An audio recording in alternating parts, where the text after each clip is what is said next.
Selamat siang Ibu. Siang Bella. Siang. Gimana kabarnya? Alhamdulillah baik Bu. Sehat deh? Alhamdulillah sehat. Alhamdulillah. Hari ini kita akan praktik melaksanakan kegiatan coaching, di mana kegiatan ini nanti akan dilaksanakan oleh 3 personil. 1 sebagai coach, 1 sebagai kunci, dan 1 sebagai pemantau. Nah, di sini saya akan berperan sebagai pemantau. Untuk coachnya siapa? Saya Bella. Bidang deh. Berarti untuk coachnya Saya Bu. Elis deh. Sebelum kegiatan coaching ini dimulai, saya akan membacakan rubrik penilaian, yakni sebagai berikut.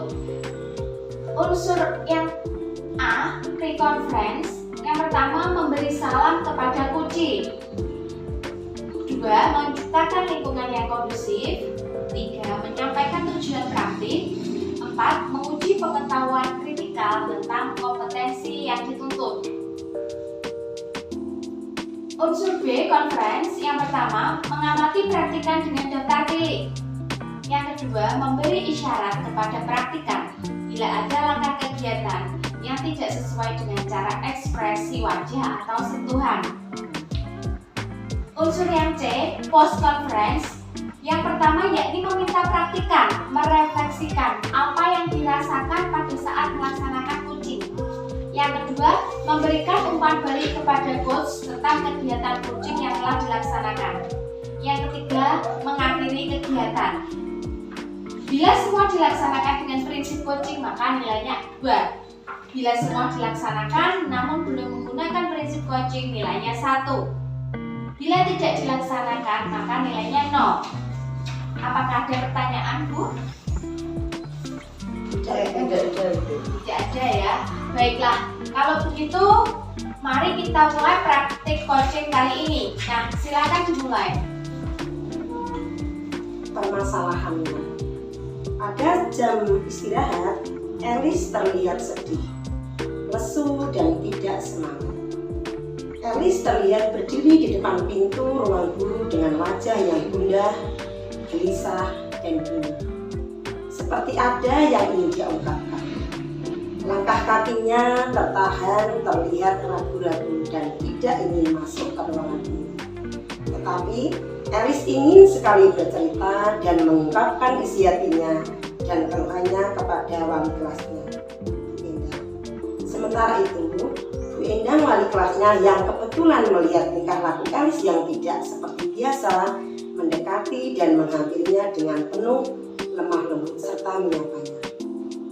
Elis, kenapa kamu berdiri di sini? Ada apa nak? Sini masuk.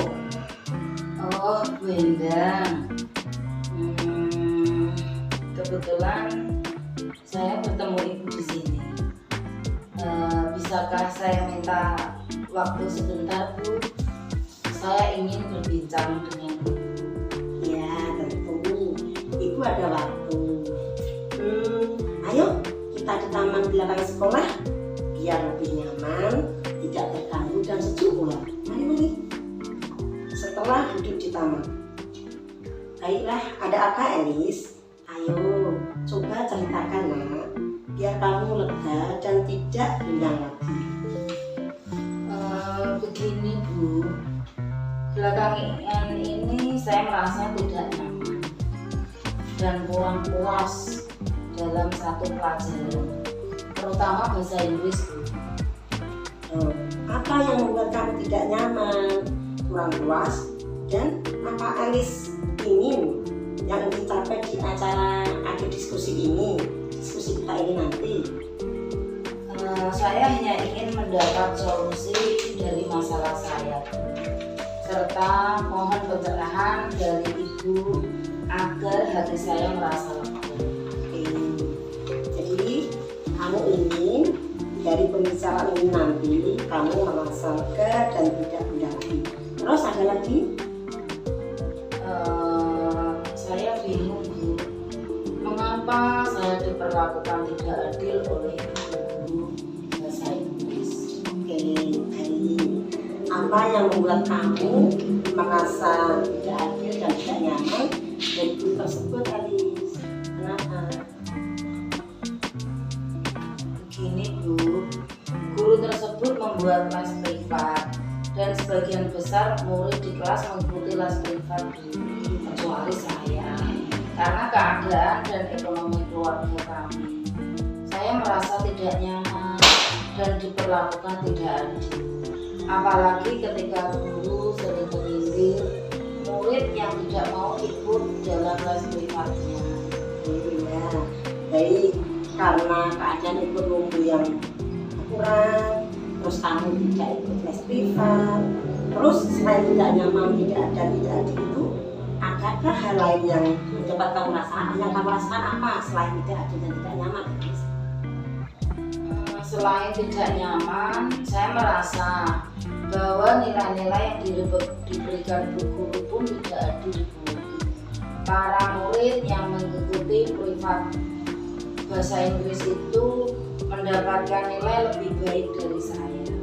Padahal sebelumnya saya selalu mendapat nilai tertinggi di kelas, terutama bahasa Inggris. Oke, baiklah. Jika boleh tahu nih, seperti apa ketidakadilan yang kamu masukkan itu? Bisa kamu ceritakan kepada Elis? Begini Bu, rasanya saya sudah menjawab semua soal yang diberikan dengan benar dalam ulangan itu. Tetapi mengapa nilai saya yang saya dapatkan itu nilai kecil? Oke, baik. Kamu dapat menjawab soal, tetapi masalahnya nilai yang kamu dapat itu kecil.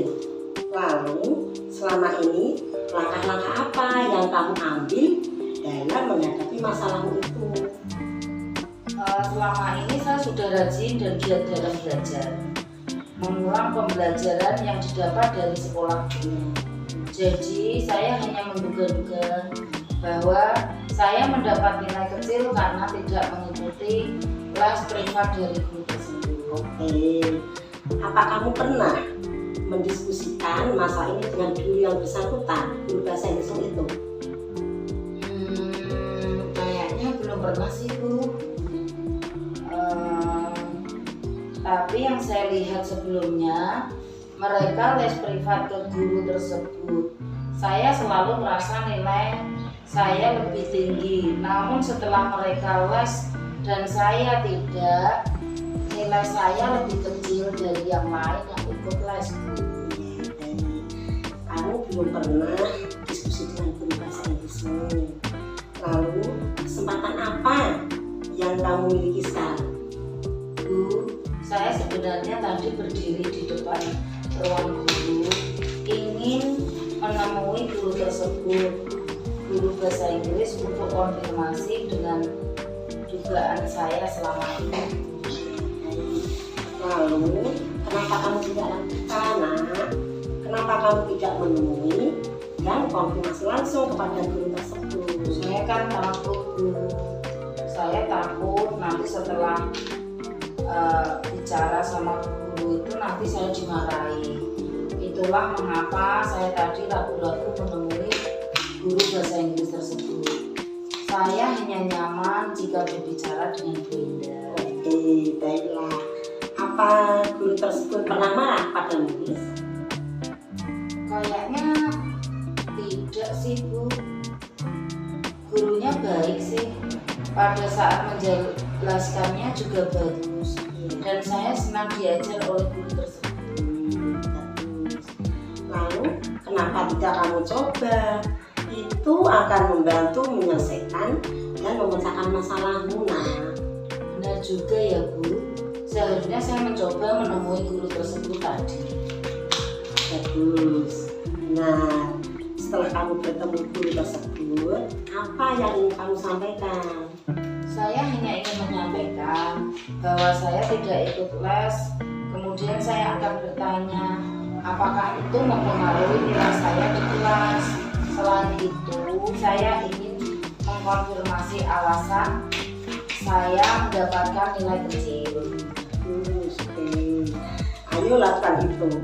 Selain itu, apa kekuatan yang kamu miliki sehingga kamu merasa yakin bahwa nilai tinggi itu bisa kamu dapat walaupun tidak les? Begini Bu, saya sebelumnya sering juara kelas. Iya. Selain itu, saya juga selalu rajin belajar dan saya selalu mengulang pembelajaran yang saya dapatkan di sekolah. Tetapi karena kesibukan saya membantu orang tua berjualan, saya mengalami sedikit kesulitan belajar, ketinggalan belajar pelajaran Bu. Itulah. Baiklah. Apakah hal tersebut mempengaruhi belajarmu karena ikut orang tua membantu orang tua jualan, terus kamu sering baiklah. Apa hal tersebut mempengaruhi belajarmu? Sepertinya iya sih Bu. Saya menjadi kurang maksimal dalam belajar karena sampai di rumah saya capek dan lelah. Jadi langsung tidur aja. Ya, itulah. Jika badan sudah capek, lelah, memang enaknya langsung tidur.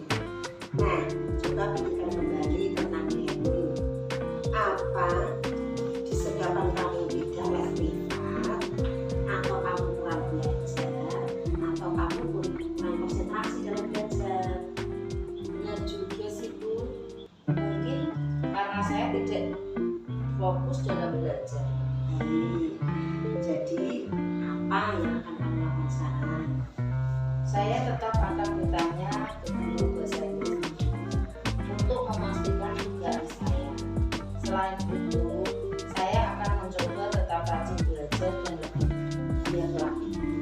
Baik, bagus sekali solusi tersebut. Terus, selanjutnya ada lagi yang akan kamu lakukan? Untuk ikut les, saya rasa saya tidak bisa karena biaya. Saya akan rajin belajar dan mengulang pelajaran yang saya dapat dari sekolah. Nah, selanjutnya apa rencanamu dalam mencapai tujuan agar mencapai dengan maksimal? Satu, saya akan menemui guru bahasa Inggris itu untuk melakukan konfirmasi kebenaran dugaan saya. Yang kedua, selain itu saya akan membuat jadwal kegiatan untuk mengatur kegiatan belajar di rumah agar saya tetap rajin belajar, juga dapat membantu orang tua guru tanpa meninggalkan sekolah saya atau belajar saya. Bagus sekali.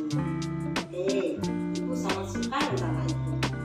Lalu, komitmen apa yang akan kamu lakukan untuk menjalankan rencana itu?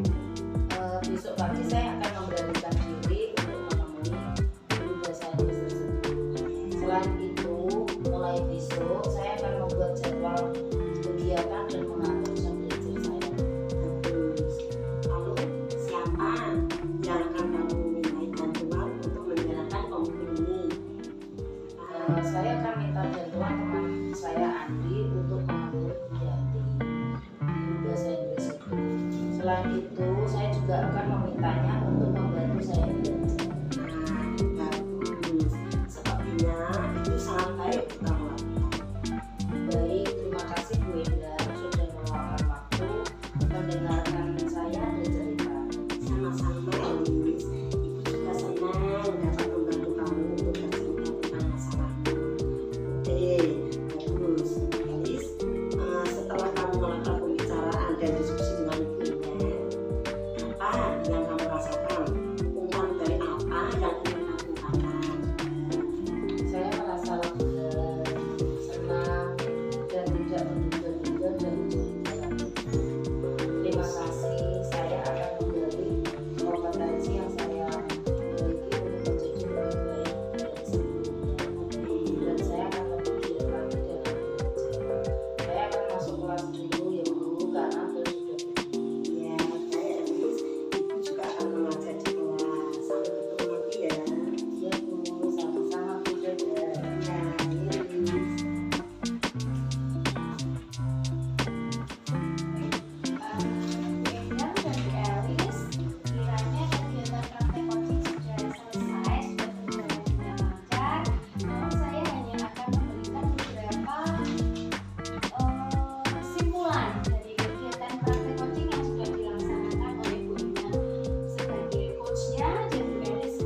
Waalaikumsalam warahmatullahi wabarakatuh.